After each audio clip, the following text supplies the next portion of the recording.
use the connection card in your bulletin. You may use the YouVersion Bible app. If you've got a smartphone, you can download that. Find us on the events page, Jeff City Church. Use that to get connected with events, different things going on. Give us your contact information.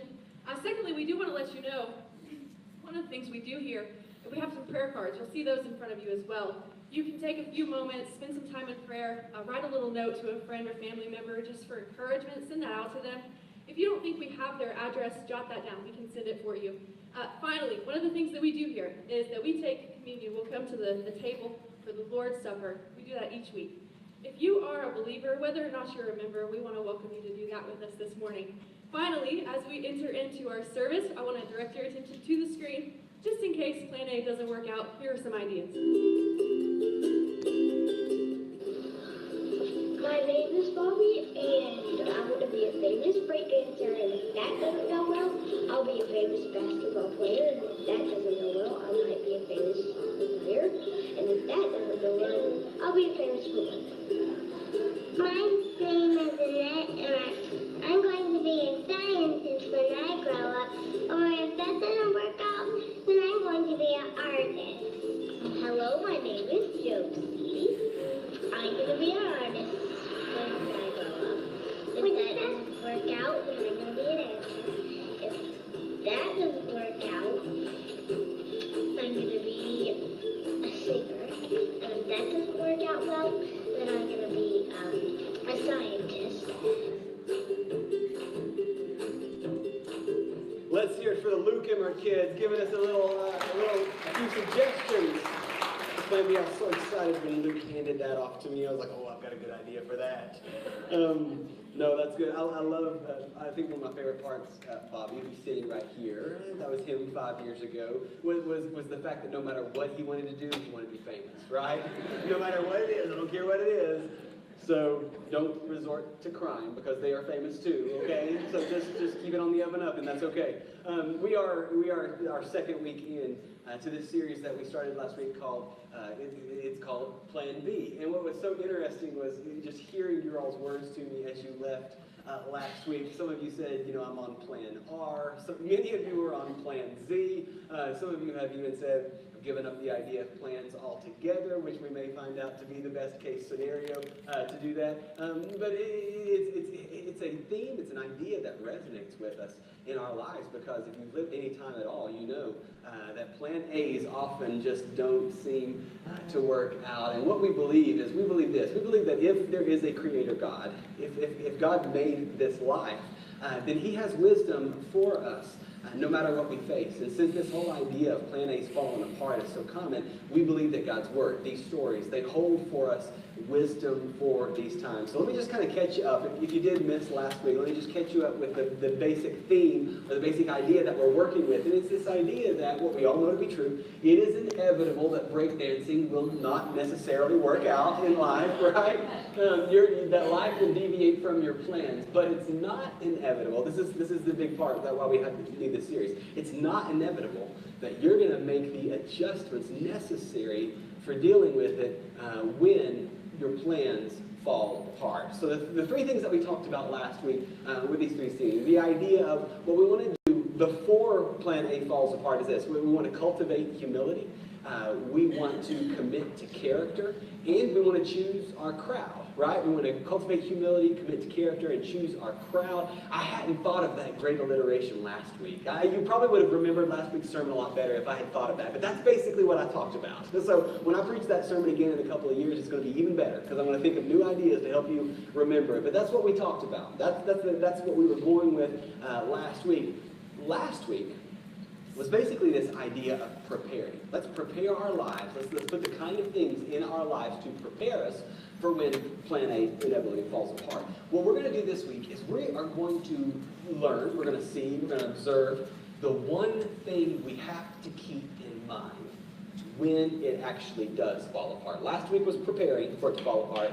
This week is the one thing we have to keep in mind when it inevitably does fall apart. Now, you know, what I believe about us all is we all want a sure thing, but we know that sure things don't happen that much, right?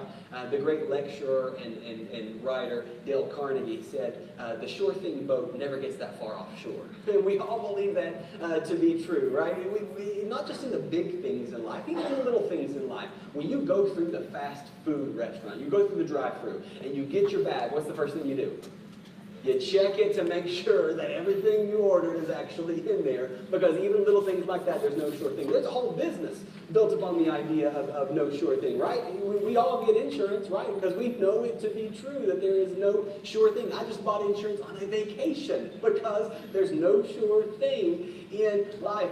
What we're going to do today, in the story that we're going to look at, is we're going to find that there is one sure thing. And that's what we have to cling to when Plan A inevitably falls apart. So what I want you to do, I want to open up your scriptures to 2 Kings chapter 4. 2 Kings chapter 4. It's already laid out for you in the Bible app if you want to do that. But feel free to open up, scroll down, do whatever you need to do to get yourself to 2 Kings chapter 4. We're going to look at a story that maybe some of you know some of the basic ideas of some of it. Many of you may not be familiar with this story, but we're going to peel apart some details that I hope give us wisdom. Give us wisdom for this idea of Plan A falling apart. 2 Kings chapter 4. Let's get to know these characters just a little bit. 2 Kings chapter 4. I'm going to start at verse 8. One day Elisha went to Shunem, and a well-to-do woman was there who urged him to stay for a meal. So whenever he came by, he stopped there to eat. She said to her husband, I know that this man who often comes our way is a holy man of God. Let's make a small room on the roof and put in it a bed and a table and a chair and a lamp for him.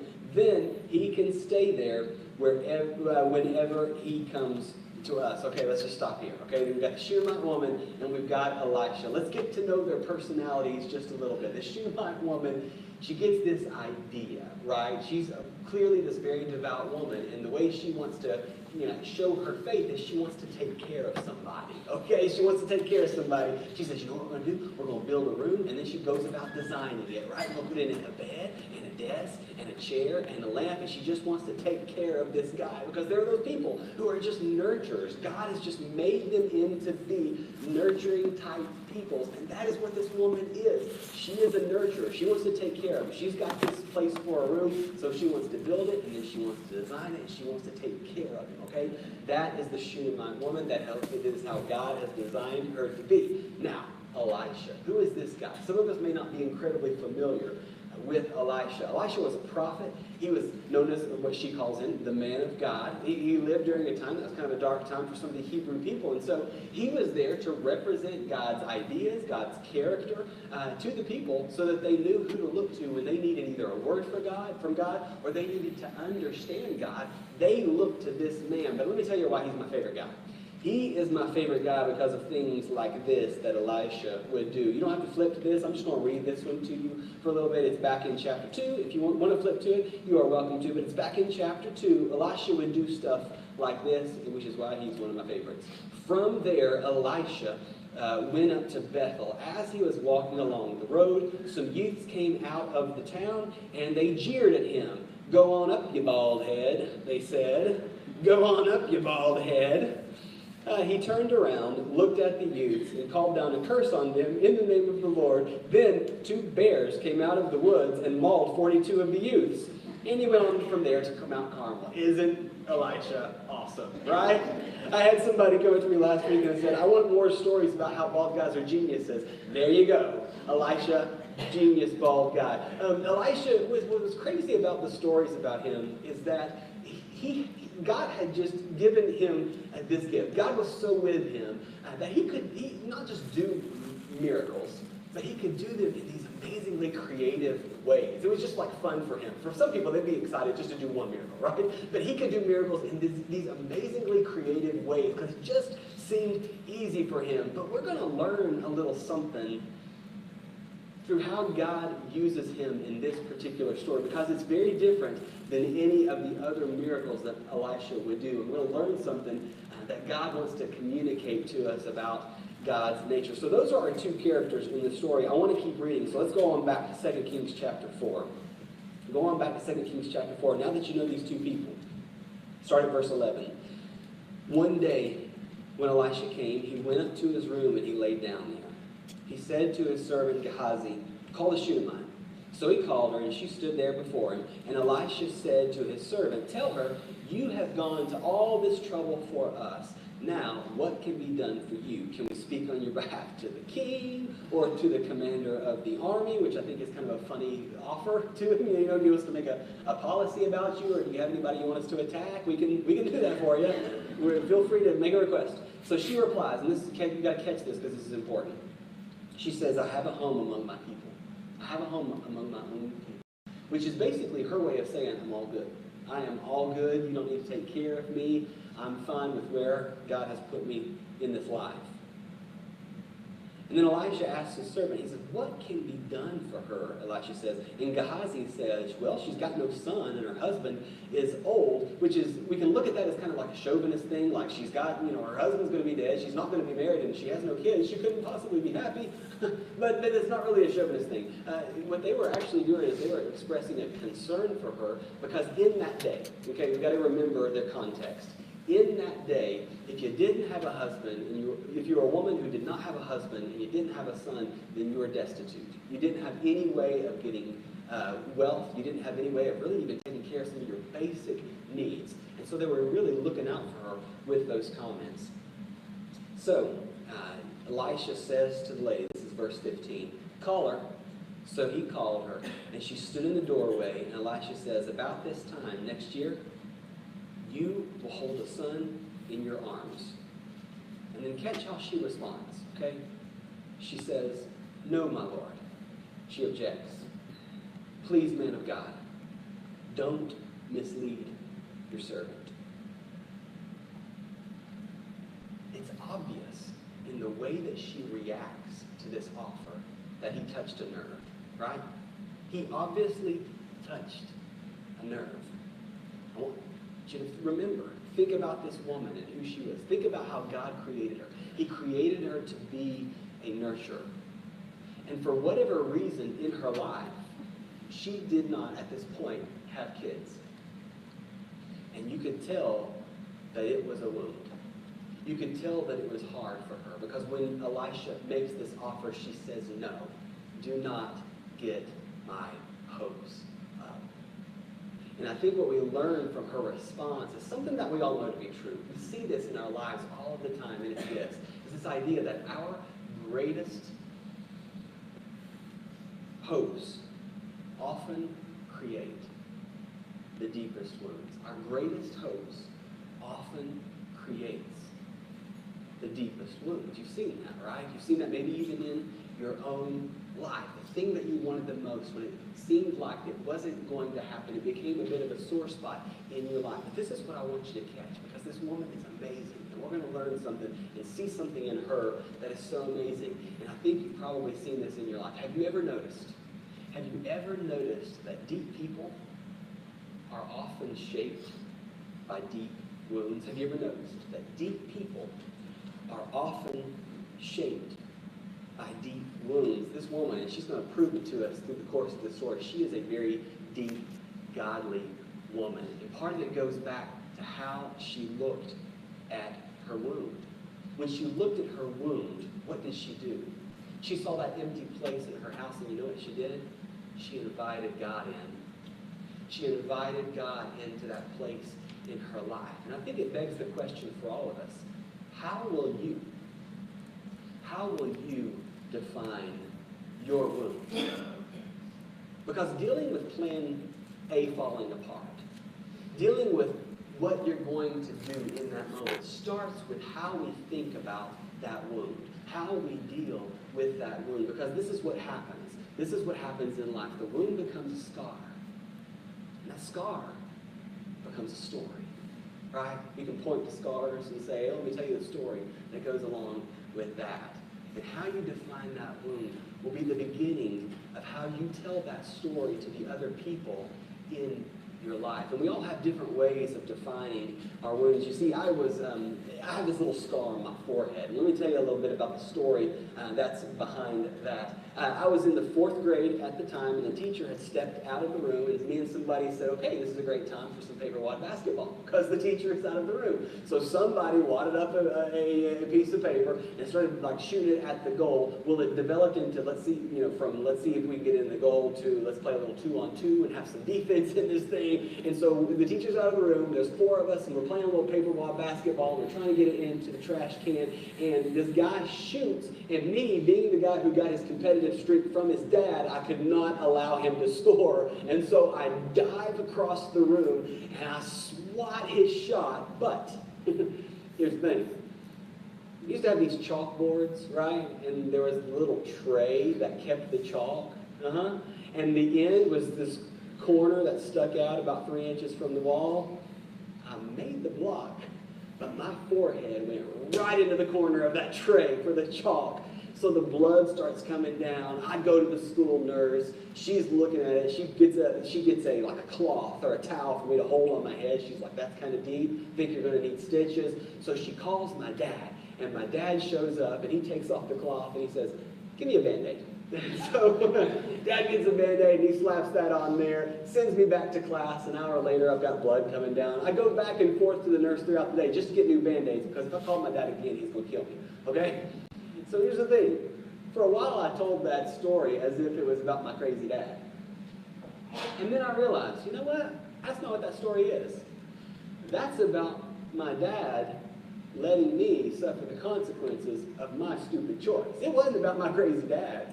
It was about my stupid choice and having to live with the consequence of that choice. It matters very much how you define that wound, how you talk about that wound. I think all of us are maybe kind of on one end or the other of a spectrum. And I think some of us, when we look at our wounds, our first tendency, so this is some of us, not all of us, is to define it like this. That is my toughness. That's where I stepped up. That's where I picked up and moved on. That is where I made another plan and carried on through. And what I think for you is you have a patron saint.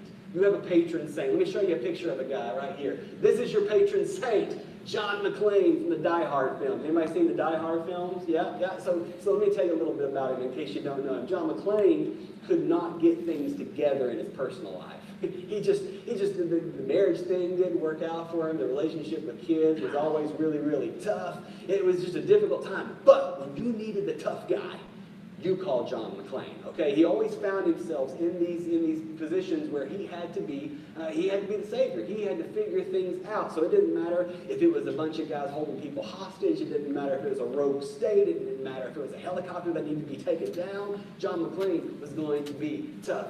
Here's the thing. You got to catch this. Do y'all know that this spring they are working on the 6th Die Hard movie? Yeah. Die Hard movie number 6. Because you know what?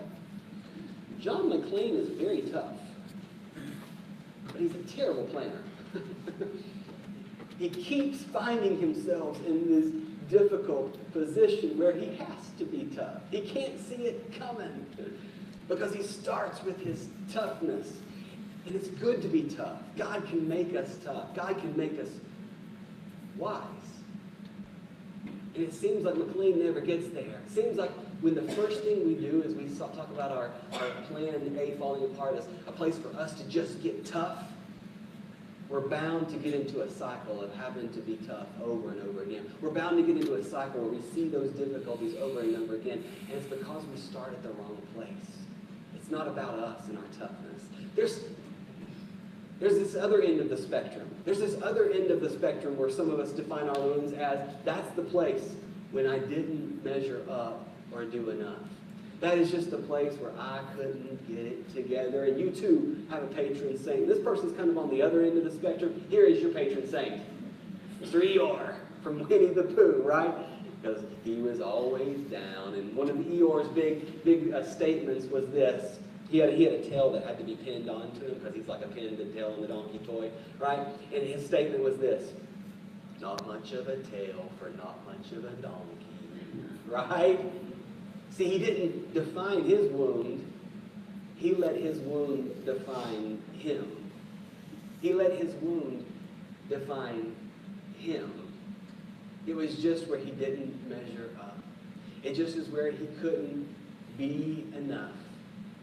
And I think for many of us, that can be the temptation. Rather than going the tough route, where we just take off on our own, we go the victim route in our lives. And I think both of those, no matter where you are on that spectrum, I think that both of those are starting at the wrong place. Because both of those are saying this. They're saying this. This is when God let me down. They're looking at that wound and they're saying, this is when God let me down. And so I either got to go on my own, or I've just got to resign myself to this pervasive disappointment and pessimism in life. But deep people don't do that. Deep people do what the Shunammite woman did. And they looked at that wound, and they looked at that room in their house that was vacant, and she said, that wound is God's opportunity. That wound is God's opportunity. And that is how she defined it. That's how she started thinking about it. That is how she looked at her life. And because she did that, we have this story that is going to be so helpful to us as we continue to see what she did. So I asked, turn back and let's continue in this story to 2 Kings chapter 4, and we're going to start at verse 17. Let's read together again. But the woman became pregnant, and the next year, about that same time, she gave birth to a son, just as Elisha had told her. The child grew, and then one day he went out to his father, who was working with the reapers. He said to his father, my head, my head. And the father told a servant, carry him to the mother. After the servant had lifted him up and carried him to his mother, the boy sat on her lap until noon, and then he died. She went up, she laid him on the bed of the man of God, and then shut the door and went out. This is where I kind of hate this story. This is where this story can be so frustrating, because it's like, why? I mean, it's like you're playing with her. She had gotten content with her plan B. She had gotten okay with it. She had looked at her life and know she didn't have the kids that she maybe wanted in her life. It had become a wound, but she let God take that from her. She let it become God's opportunity. She invited the man of God into her home. She was doing good things. Why in the world, God, would you allow this to happen in her life? I mean, because there's some people, right? There's some people that, bad stuff happens in their lives, and you're like, well, kind of asking for it. But then there's this. And we're like, wow, it seemed like she was doing everything right. It seems like she was doing everything that we would wish that we would do in that circumstance. And it's a lesson for us in this. Asking why often doesn't get us very far. Asking why and focusing on that often doesn't get us very far. What we need to capture in this is the what. What did she do in the midst of this circumstance? Because that's where she can speak to us in an amazing way. Look at what she does. Verse 24, she saddles up her donkey and she says to her servant, lead on, don't slow down for me unless I tell you to. So she set out and she came to the man of God at Mount Carmel.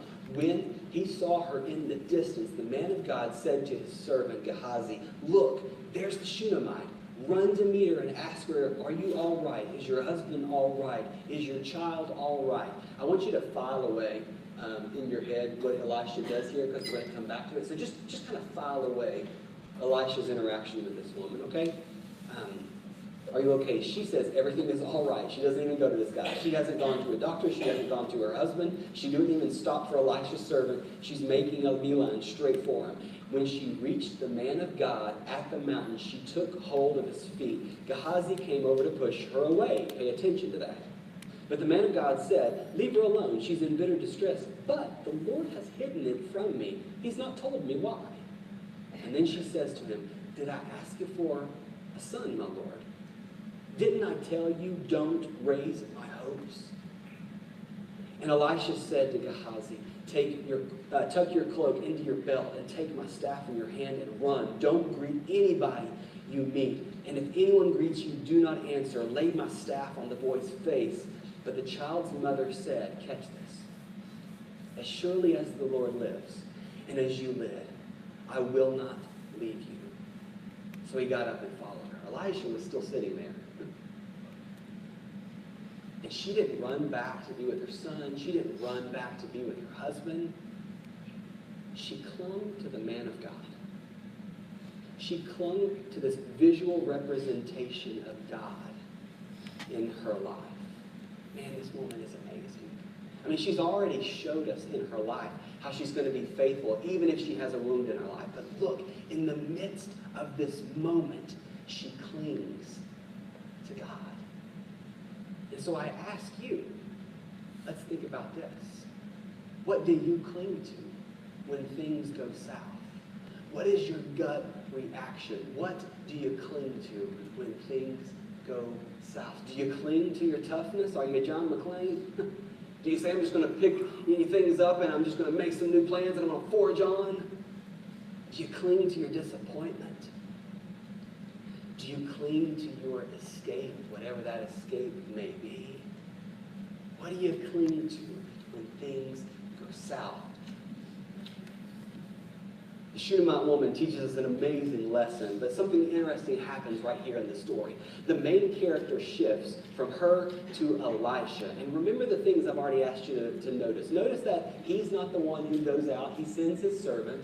Notice that when she falls at Elisha's feet, Gehazi tries to pull her off of him, because apparently Elisha maybe had told him to do that when people fall at his feet. And then when it's time to heal, he hands his staff and sends the servant.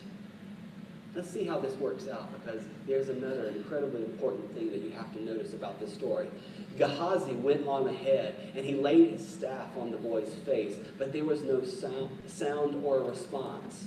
So Gehazi went back to meet Elisha and told him, the boy's not awakened.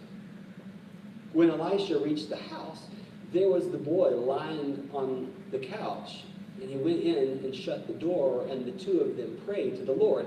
Then Elisha got on the bed and lay on the boy, mouth to mouth, eyes to eyes, hands to hands. As he stretched himself out on him, the boy's body grew warm. But notice he doesn't wake up. And look at what Elisha does. He turns away and he walks back and forth. This is a new territory for Elisha. He walks back and forth in the room, and then he gets on the bed and stretches out on him once more. And then finally, the boy sneezes 7 times and opens his eyes. This is kind of weird for an Elisha story, for it to not just come easy for him. This is kind of odd for an Elisha story, but here's why.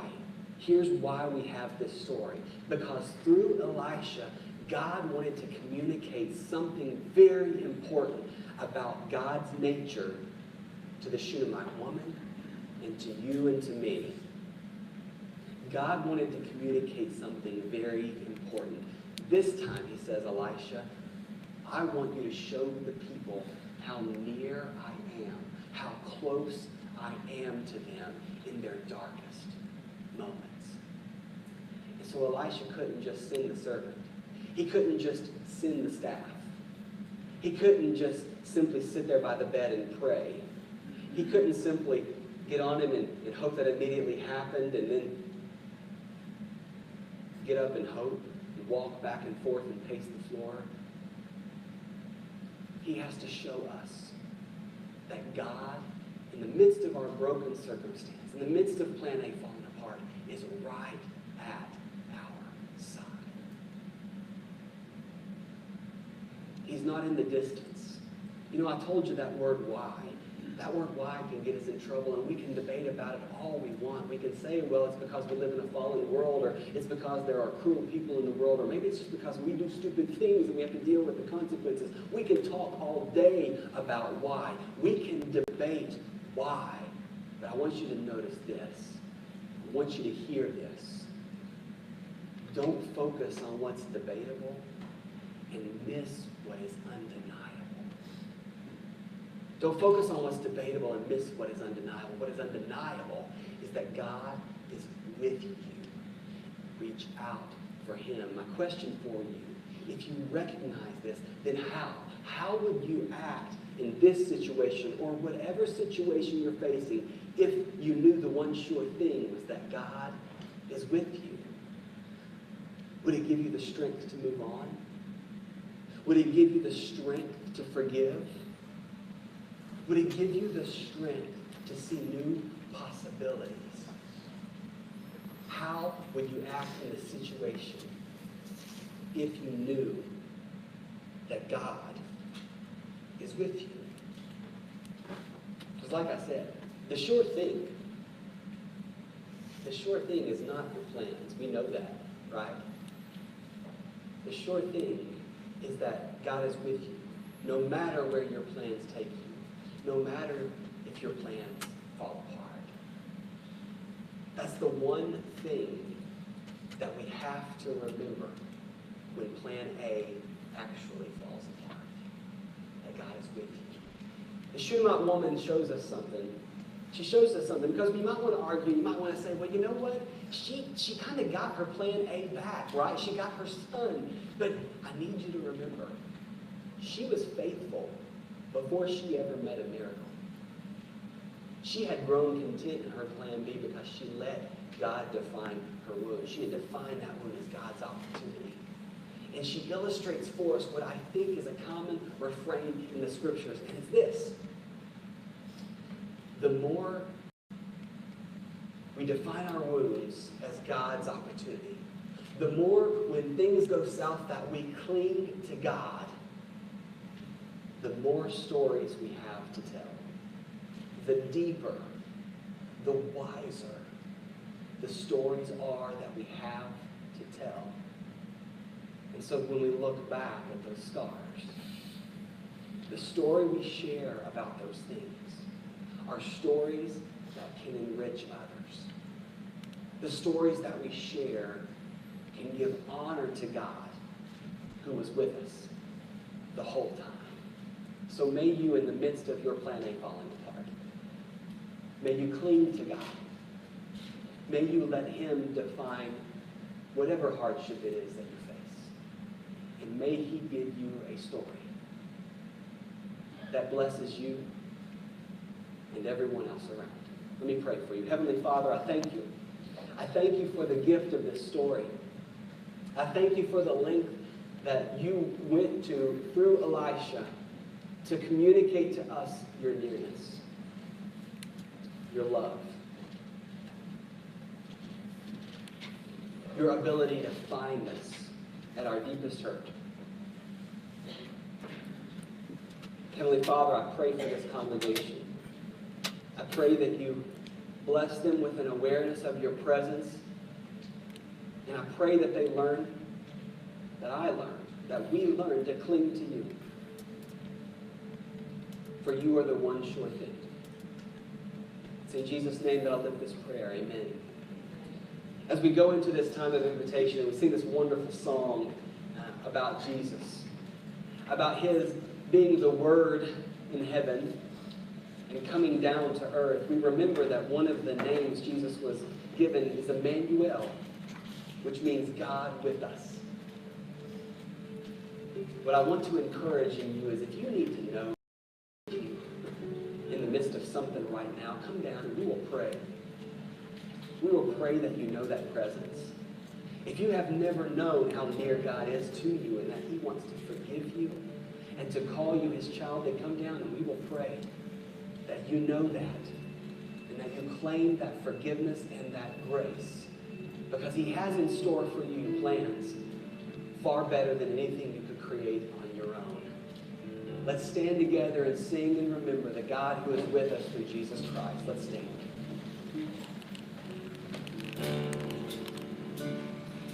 Sing this together.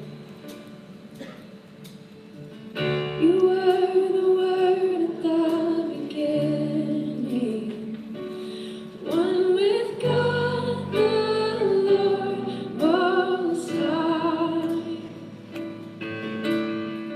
Your hidden glory in creation,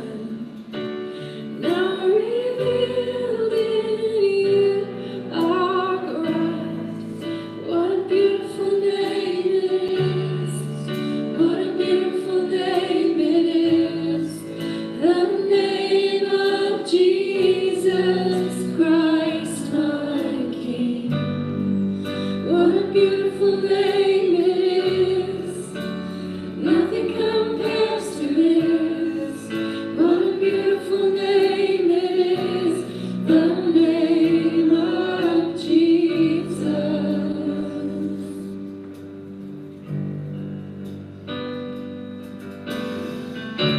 We didn't want heaven without us.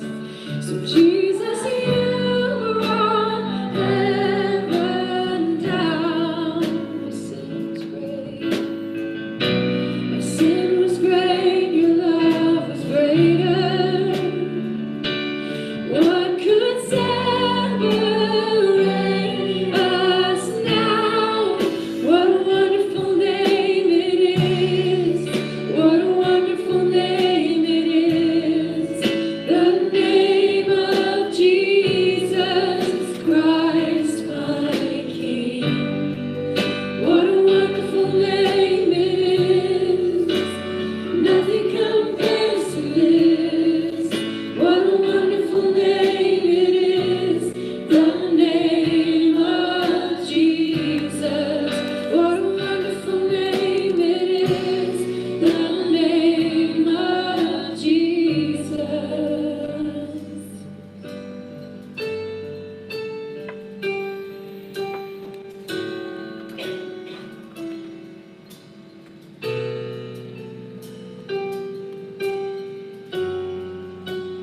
Death could not hold you. The veil tore before you. You silenced the boast of sin and grave. The heavens are roaring the praise of your glory. For you are raised to life again. And you have no rival, you have no equals. Now and forever, God, you reign. Yours is the kingdom, yours is the glory, yours is the name above all names. What a powerful name it is. What a powerful name it is. The name of Jesus Christ, my King. What a powerful name it is. Nothing